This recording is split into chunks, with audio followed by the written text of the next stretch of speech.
A very good afternoon to all of you. It is the 29th of January 2015 and welcome to your lunchtime news. Before we get into your stories in detail, let's take a quick look at headlines. The 2015 interim budget of the new government to be tabled in Parliament today. Sri Lanka's position in the Economic Freedom Index drops to 101. Few more months required to remove the ban on Sri Lankan fish exports, a statement from the European Union. 2 Israeli soldiers killed by a Hezbollah missile fired at an Israeli military vehicle. Now on to your stories in detail. Chief Justice Dr. Shirani Bandaranaike, attending a ceremonial farewell this morning, stated that she will retire from post of Chief Justice at 12 midnight today. Dr. Bandaranaike in her speech added that she hopes Justice K. Sripavan will be appointed as the 44th Chief Justice of Sri Lanka. She went on to note that as a Justice of the Supreme Court for a period of 16 years, she had taken up close to 300 cases. She noted that she took measures to provide independent and impartial verdicts with regard to those cases and went on to say that she was removed from her position after baseless accusations were presented. The European Union says that it may take a few more months to remove the ban imposed on Sri Lankan fish exports. According to the BBC, the EU Commissioner for Environment, Maritime Affairs and Fisheries, Kamenu Vella, had informed the Sri Lankan Minister of External Affairs in this regard. Spokesperson of the European Commission, Enrico Bravio, had said that the ban will continue to be imposed until Sri Lanka halts its illegal fishing activities.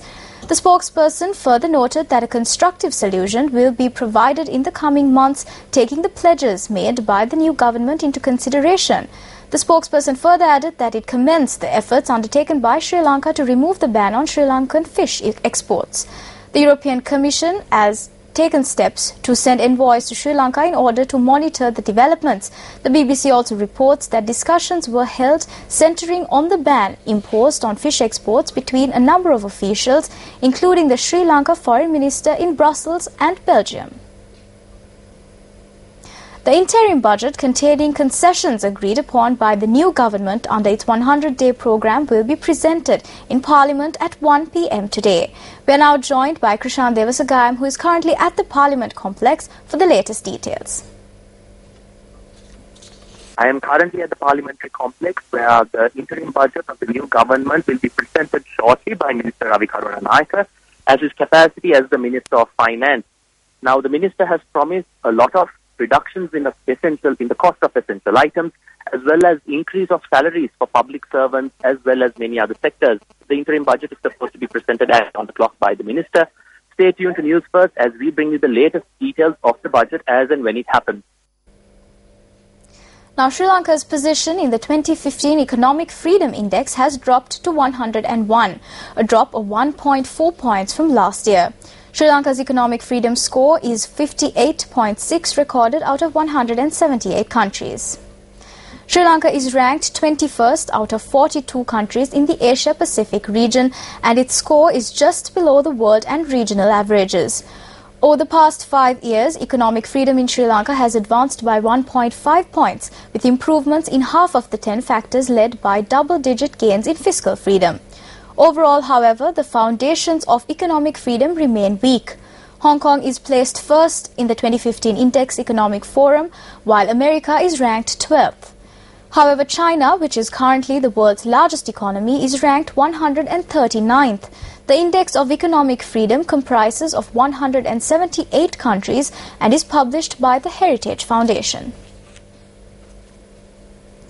The Department of Wildlife says that the elephant calf, which was found at the Siri Alan Mathiniarama temple in Narahempita, will be presented before the Halstoff Magistrate Court today.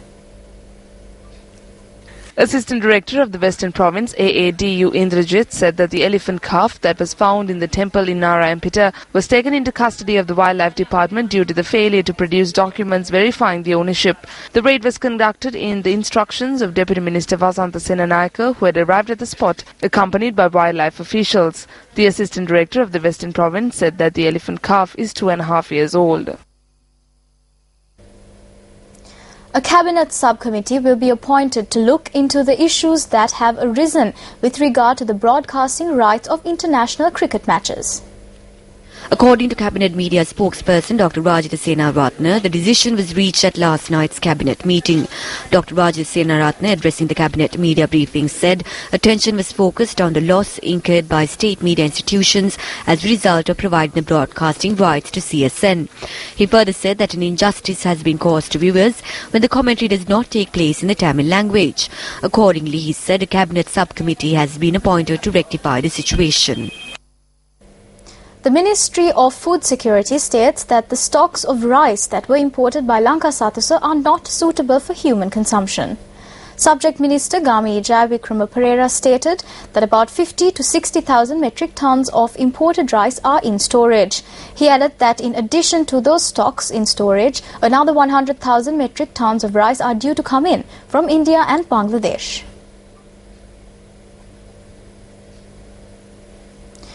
Five individuals have been injured in an accident in Battapolathalla, Dadigama. The police media unit stated that the accident when a van veered off the road at around 4 this morning. The injured have been identified as residents of the Raddolugama area. According to the police, the injured have been admitted into the Kegol hospital for treatment.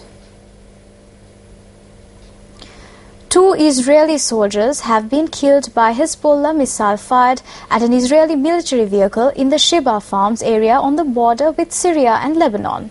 The Israeli military confirmed that 7 soldiers were also injured in yesterday's strike.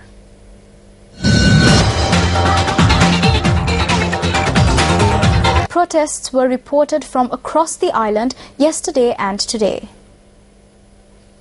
A protest was launched yesterday by residents of the Harita village in Pilana demanding water supply for the village.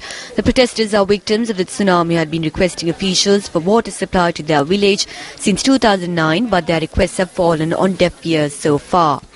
During an inquiry from the District Secretary of Gaul, he stated that it had been confirmed that the National Water Supply and Drainage Board will complete the project within 3 months. Meanwhile, a protest was launched yesterday in the Kilinochchi district by resettled residents who charged that their issues with regard to housing and land have not yet been offered a solution. The protesters, who later marched to the Kilinochchi Provincial Secretariat, presented the petition of the Pradesh Sabha Secretariat, citing their grievances. A group of people staged a protest opposite Trincomalee main bus depot against the Trincomalee District Secretariat and Pradesh Secretariat. The protesters charged that the 2 officers who could heed the attention to the issues of the people should be appointed in the place of the officers in question. However, another group of protesters held a demonstration opposite the Trincomalee Pradesh Secretariat, citing that the District Secretariat and the Pradesh Secretariat should remain in their positions. Another protest was held in Sigire, Inamalwa. The protesters charged that when distributing pieces of land, some of the affected persons were not meted out justice due to the unproportionate distribution of lands.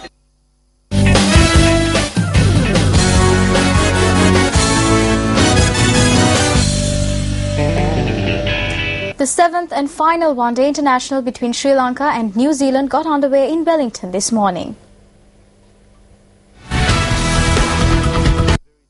Sri Lanka won the toss and elected to bat against New Zealand in Wellington today.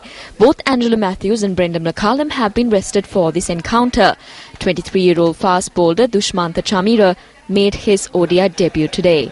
Early in the day, Kumar Sangakkara scored an unbeaten 113 to anchor Sri Lanka to 287 for 6 wickets against New Zealand in the 7th and final one-day international in Wellington. Sangakkara walked out at number 3 and then added 104 for the second wicket before Tilakratna Dilshan was out, caught by wicketkeeper Luke Ronchi off placement Tim Southee for 81. Sri Lanka, who trailed 4-1 in the series, lost a few quick wickets, but Sangakkara held the innings together and brought his 21st century in ODIs with a crisp pull shot of Mitchell McClanagan. Anderson finished with 3 wickets for 59 runs for New Zealand. Chasing 288 runs for victory, New Zealand were 81 for 4 in 21 overs a short while ago in the 7th and final ODI against Sri Lanka at Wellington. And with that, we wrap up this edition of Lunchtime News. For the Newsfirst team, I'm Ashani De Silva. Join us again at 1:55 as we keep you in the loop of the latest. Take care and have a pleasant day. Hotline 0114 896 896. www.newsfirst.lk. Feedback at newsfirst.lk.